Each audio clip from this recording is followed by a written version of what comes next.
Bonjour tout le monde, donc pour cette vidéo je vais vous faire mon portrait chinois livresque.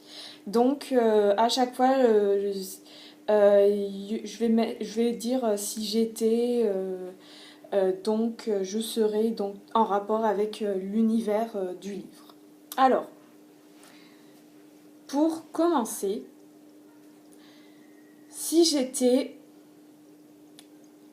un livre, alors je serais sans hésiter Un bonjour pour mourir de Jim Harrison. Tout simplement parce que bon, c'est l'histoire d'un road trip. Et les road trips, c'est un thème qui vraiment m'inspire beaucoup. C'est un thème qui est également très présent dans la littérature américaine.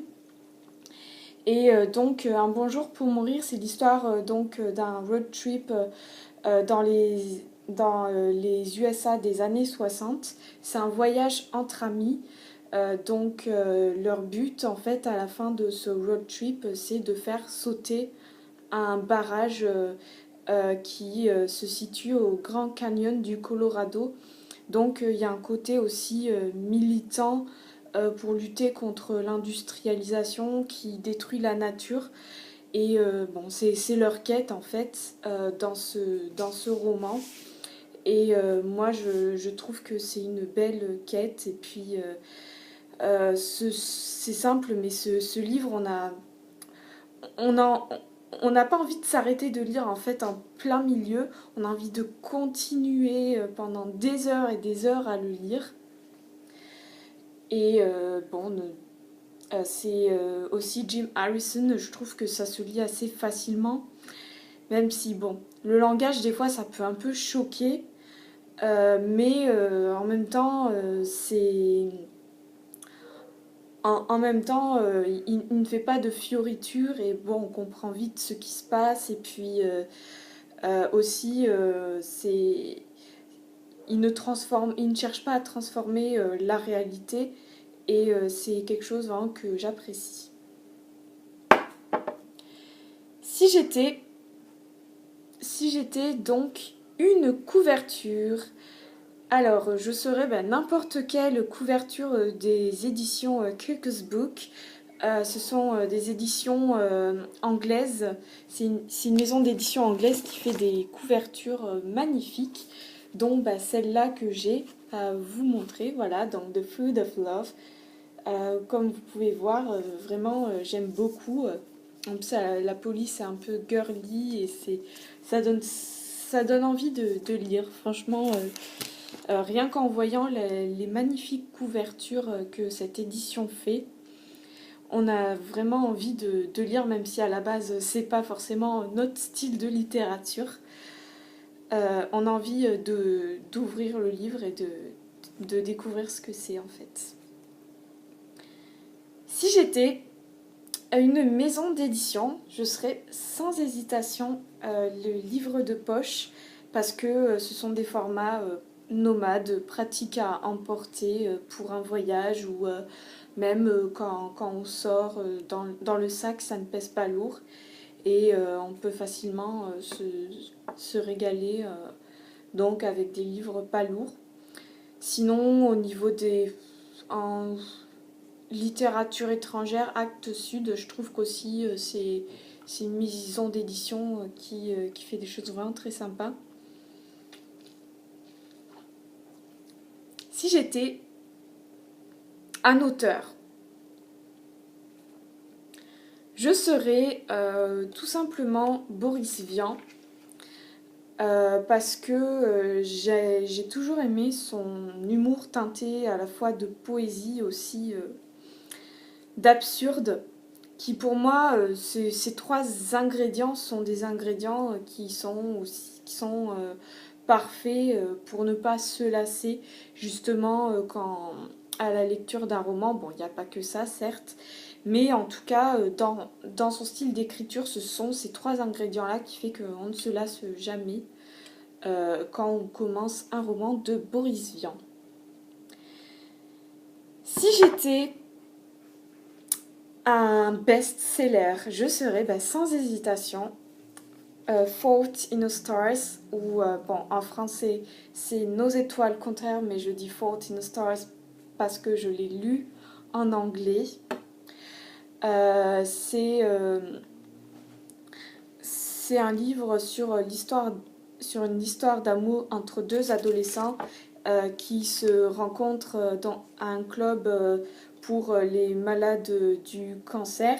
Alors, il y en a un qui est en rémission et l'autre qui, est, qui vit avec la fille, elle vit avec un tank à oxygène. Et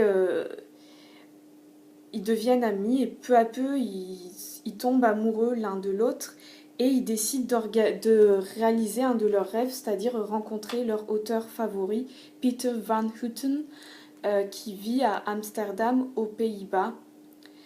Et ils décident de réaliser ce rêve parce qu'ils savent qu'ils n'ont pas beaucoup de temps sur Terre. Et eux, ils décident aussi de vivre à fond leur histoire d'amour, peu importe ce qui se passe le lendemain. Et moi, je trouve que c'est vraiment une très belle histoire qui est émouvante et puis aussi qui donne vraiment une bonne leçon qui donne vraiment une bonne leçon de vie et qui montre que on n'est pas éternel et que des fois, faut vivre les choses comme on le sent en fait. Alors, si j'étais un personnage féminin, je serais Margaret, l'héroïne de North and South d'Elizabeth Gaskell, tout simplement parce que malgré son statut, on va dire, un peu privilégié, upper class, donc pour raconter brièvement l'histoire, donc c'est une jeune fille qui déménage avec ses parents dans le nord de l'Angleterre. Donc à la base, elle vit dans une ville assez riche du sud de l'Angleterre. Elle déménage dans le nord et elle est confrontée très vite à la pauvreté de l'Angleterre, du nord de l'Angleterre industrielle, donc dans le 19e siècle. Et cette pauvreté, vraiment, ça l'horrifie. Et quand elle grandit plus tard, elle devient donc professeure et elle, au lieu de se ranger du côté de ceux qui sont plus privilégiés et de vraiment profiter de son statut, elle décide d'aider les pauvres et de se rapprocher d'eux, de créer des amitiés avec eux. Et je trouve cela vraiment magnifique en fait. Et ce sont des valeurs qui, je trouve, devraient être quand même plus répandues au-delà de la littérature, donc même dans la vie réelle. C'est-à-dire quand on a les moyens d'aider les plus nécessiteux, je trouve que c'est important. Mais bon, malheureusement, pas assez de gens le font, ce qui m'attriste un peu quand même. Si j'étais un personnage masculin, je serais tout simplement Cédric Diggory dans Harry Potter. Donc Cédric Diggory, tout simplement parce que vraiment j'admire la bravoure et le courage et l'entraide qu'il y a entre lui et Harry Potter donc dans la Coupe de Feu. Malheureusement, il y laisse sa vie, mais pour sauver Harry Potter. Et je trouve ça magnifique. Puis bon, aussi accessoirement, c'est un membre de la maison Poufsouffle. Et moi, d'après Pottermore, je suis une Poufsouffle. Donc, quelque part, c'est aussi un camarade un peu virtuel, on va dire, ça comme ça. Un peu livresque.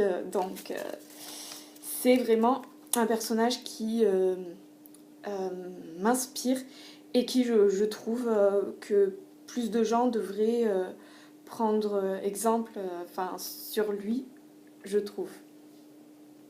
Si j'étais une saga, justement, je serais Harry Potter, parce que c'est une saga qui a bercé mon enfance, mon adolescence, et même encore maintenant. Ça me fait rêver, Harry Potter, et d'ailleurs, j'ai certains j'ai certains objets dérivés de la saga Harry Potter, dont pyjama. Voilà, un petit pyjama, le haut puis le bas. J'ai plusieurs chaussettes aussi, avec les écussons de chaque maison, que j'adore aussi. Et il me tarde de faire l'acquisition d'une belle écharpe de la maison Pouf Souffle. Et d'ailleurs, la prochaine fois que je vais à Londres, j'aimerais bien essayer de me faire les studios Harry Potter. On m'a dit que c'était absolument génial. Et c'est dans mes projets. Une prochaine fois que je vais à Londres, je ne sais pas quand, je ferai les studios Harry Potter.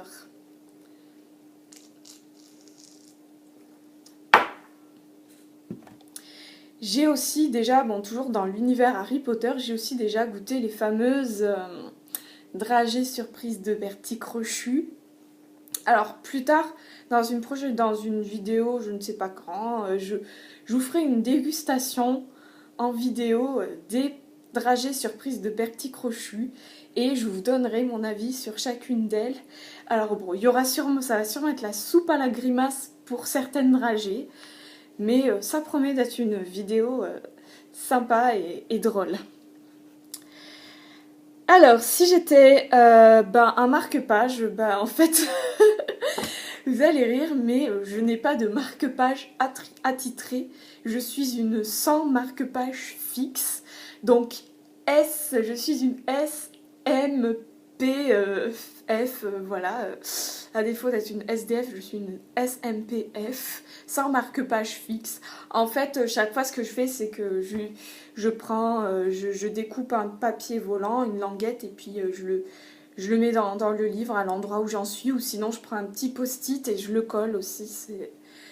C'est vrai que j'ai pas de marque-page précis, hein. C'est comme je lis en plus souvent plusieurs livres à la fois. Ben oui, je n'ai pas plusieurs marque-pages. Ben j'en ai même pas en fait.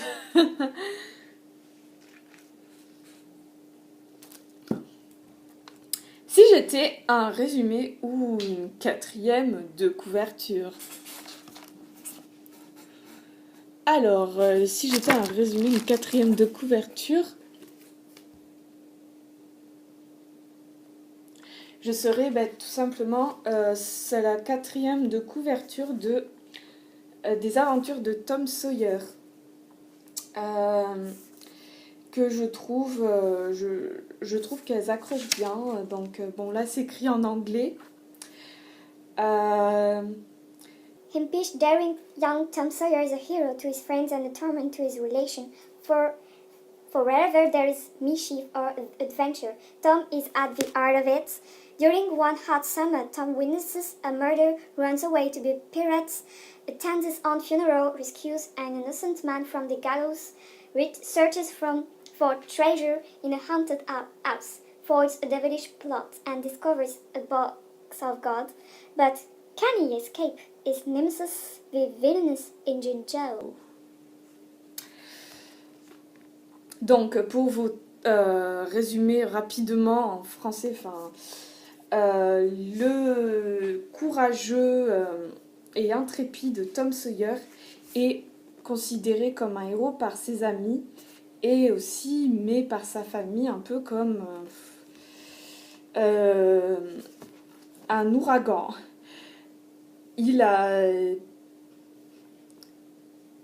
Dès qu'il y a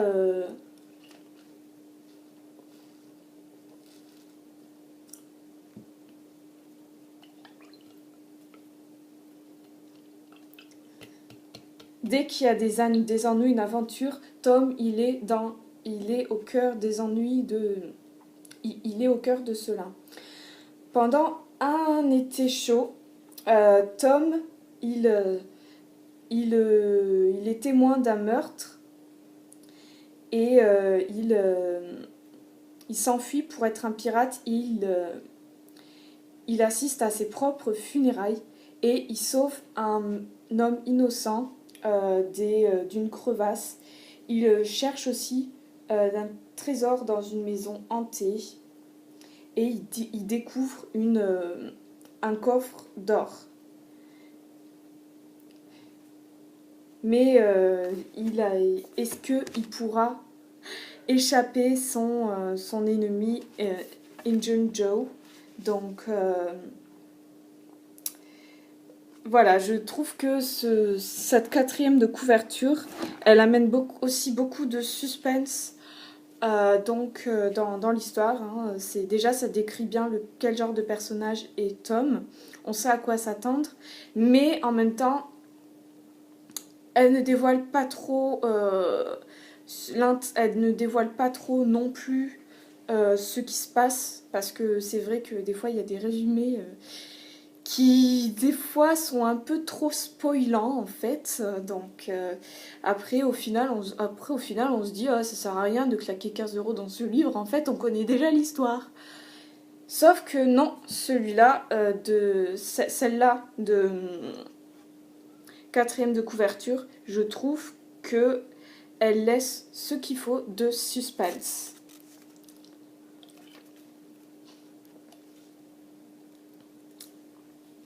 Enfin, si j'étais un accessoire de lecture, je serais la lampe torche de mon portable que je trouve utile quand je lis au lit, que je veux pas allumer la grande lumière. Voilà, hop, voilà, je m'éclaire avec ça et elle est vraiment très pratique. Elle éclaire vraiment ce qu'il faut sans trop éblouir. Donc voilà, je sais pas si ça peut être vraiment considéré comme un accessoire de lecture, mais je trouve que c'est très pratique en tout cas. Merci pour avoir écouté mon portrait chinois livresque. Je vous donne rendez-vous pour une prochaine vidéo, je ne sais pas quand. En attendant, passez une bonne journée et je vous laisse admirer mon soda maison à l'orange. Fait avec la Soda Stream et avec un sirop d'orange. Tout simplement. Il n'y a rien de tel pour se rafraîchir en été. Allez, à plus dans le bus.